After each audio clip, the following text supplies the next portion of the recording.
Hi guys, today we'll be reading the book Awful Auntie by David Walliams.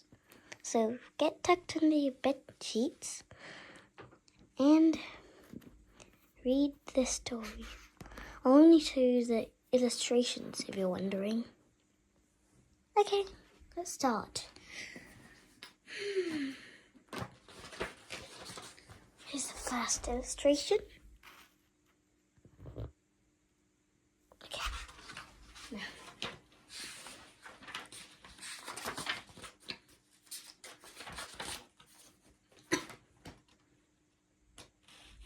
Prologue. This is Saxby Hall, where our story takes place. Here is the interior of Saxby Hall. Here are the illustrations.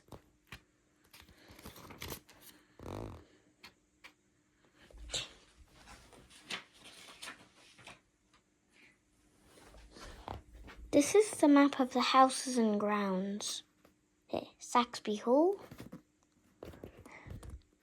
This is the greenhouse, which seems to be covered in something. Well, that's the lake. And that's the garage. And that's the driveway. Seems like that.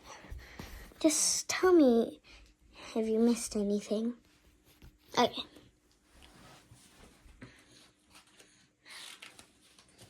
Oh, this is a prologue. Okay. Do you have an awful auntie? One that never allows you to stay up to watch your favourite television programme?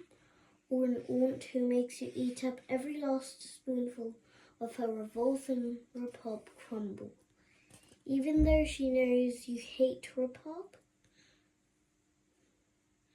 Maybe your aunt gives her pet poodle a big slobbering wet kiss and immediately gives you a big slobbering wet kiss too. Or does your aunt scoffle the most delicious chocolates from the box, leaving you with just the dreaded black cherry liquor? Perhaps your aunt demands you wear that horrendously itchy jumper she knitted for you at Christmas, the one which reads, "I love my auntie," in huge purple letters at the front. However awful your auntie might be, she will never be the same league of awfulness as Aunt Alberta. Aunt Alberta is the most awful aunt who ever lived. Would you like to meet her? Yes, I thought you would. Here she is in her awfulness. Okay, here's another. Sharp black eyes, monocle, great Bavarian mountain owl, red hair, permanent snow, pipe, owl pedant, thick leather glove, here, tweed jacket, +4s, steel toe cap boots. That's it. Okay. And are you sitting uncomfortably? Then I will begin. Okay.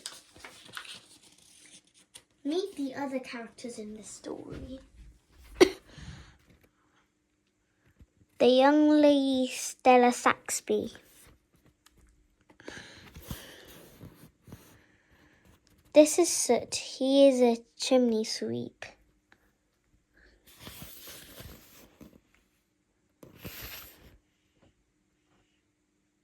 Wagner is a Great Bavarian Mountain Owl. Gibbon is the ancient butler of Saxby Hall, and Detective Strauss is a policeman. That's all of them if you want to see. Okay. Next. Chapter 1, Frozen. It was all a blur. At first they were only colours, thin lines. Slowly, through the haze of Stella's gaze, the room eventually took shape. The little girl realised she was lying in her own bed. Her bedroom was just one of these countless ones in this vast country house. To her right side stood her wardrobe.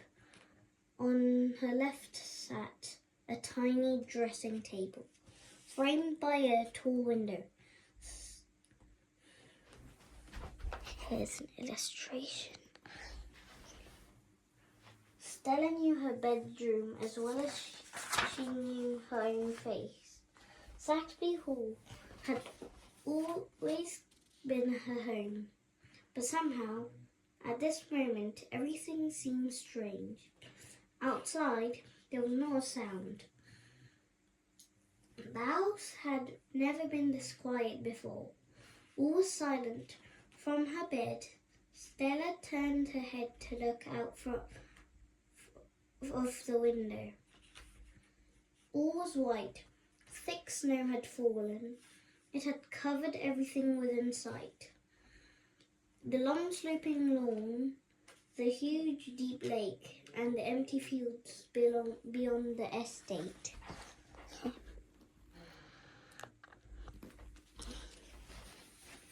Icicles hung from the branches of trees. Everything was frozen. The sun was nowhere to be seen. The sky was as pale as clay. It seemed to be not quite night, not quite day. Was it early morning or late evening? The little girl had no idea. Stella felt as if she had been asleep forever. Was it days, months, years? Her mouth was as dry as a desert. Her body felt as heavy as stone, as still as a statue. For a moment, the little girl thought she might still be asleep and dreaming. Dreaming she was awake in her bedroom. Stella had experienced that dream before, and it was frightening because, try as she might, she couldn't move. Was this the same nightmare again, or something more sinister? To test whether she was asleep and dreaming, the girl thought she would try to move.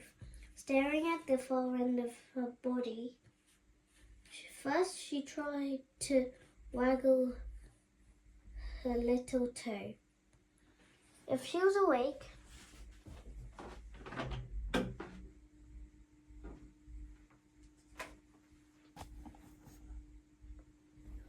and tried to waggle her little toe, and thought about waggling her toe. It would just waggle, but try as she might, it wouldn't waggle or wiggle or even woggle. One by one, she tried to move each toe on her left foot, and then each toe on her right. One by one, they all point blank refused to do anything.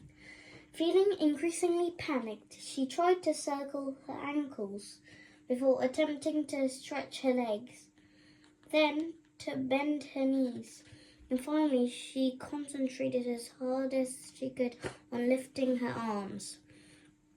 All were impossible. It was as if she had been buried in sand from the neck down. Beyond her bedroom door, Stella had heard a sound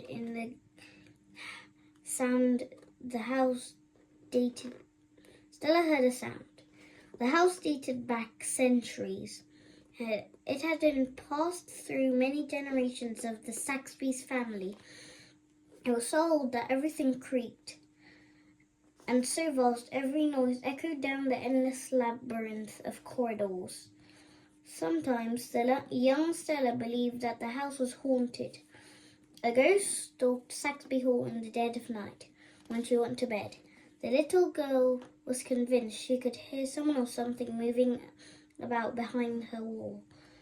Sometimes she would even hear a noise calling to her. Terrified, she would dash into her mother and father's room and climb into bed with them. Her mother and father would hold Stella tight and tell her she was not to worry her pretty little head. All those strange noises were just the clatter of pipes and creaking of floorboards. Stella was not so sure. Her eyes darted over to the huge oak-panelled door of her bedroom. At waist height, there was a keyhole. Though she never locked the door and didn't even know where the key was. Most likely it had been lost 100 years ago from some great-great-great-grandparent, one of those Saxby lords and ladies whose painting were hung every few paces along the corridors, captured forever, unsmiling in oils. The keyhole flickered light to dark. The little girl thought she saw the white of an eyeball staring at her through the keyhole before quickly disappearing out of view.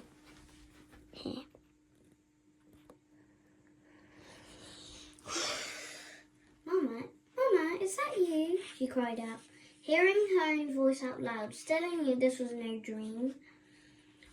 On one other side of the door, an eerie silence lingered. Stella plucked up the courage to speak. Who is it? She pleaded. Please. The floorboards creaked outside. Someone or something had been spying on her through the keyhole. The handle turned and slowly the door was pushed open. The bedroom was dark, but the hallway was light. So at first all the girl could see was a silhouette. Can you guess who this is? It's pretty obvious, I think. Okay, next page. It was the outline of someone as wide as they were tall. Even though they were extremely wide, they still weren't particularly tall. The figure was wearing a tailored jacket and plus-fours. Those long, billowy shorts that golfers sometimes wear.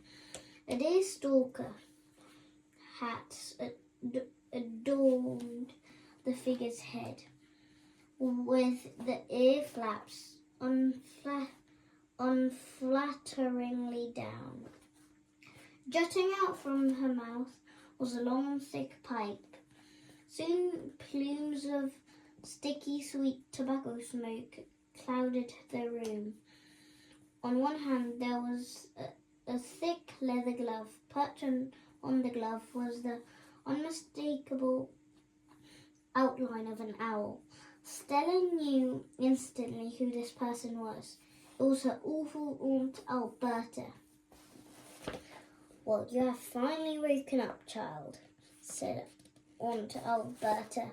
The woman's voice was rich and deep, like a boozy cake. She stepped out of the doorway and into her niece's bedroom, her large brown steel toe-cap boots clumping on the floorboards. Now, in the half-light, Stella could make out the heavy tweed of her suit and the long, sharp talons of the owl wrapped around the fingers of the glove. Okay.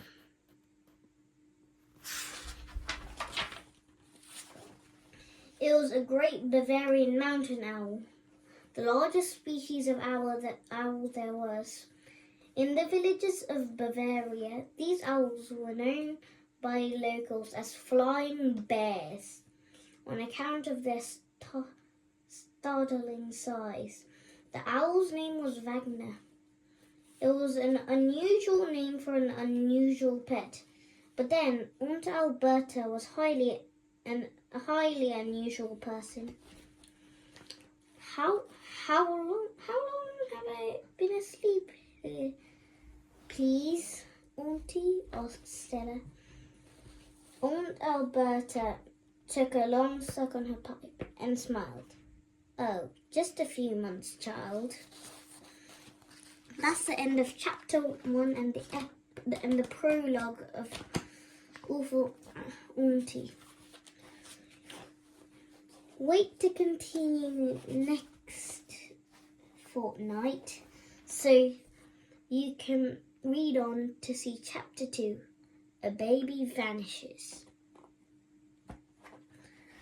Thank you for watching this video. Continue in 2 weeks if you want another chapter of this bedtime story. Thank you.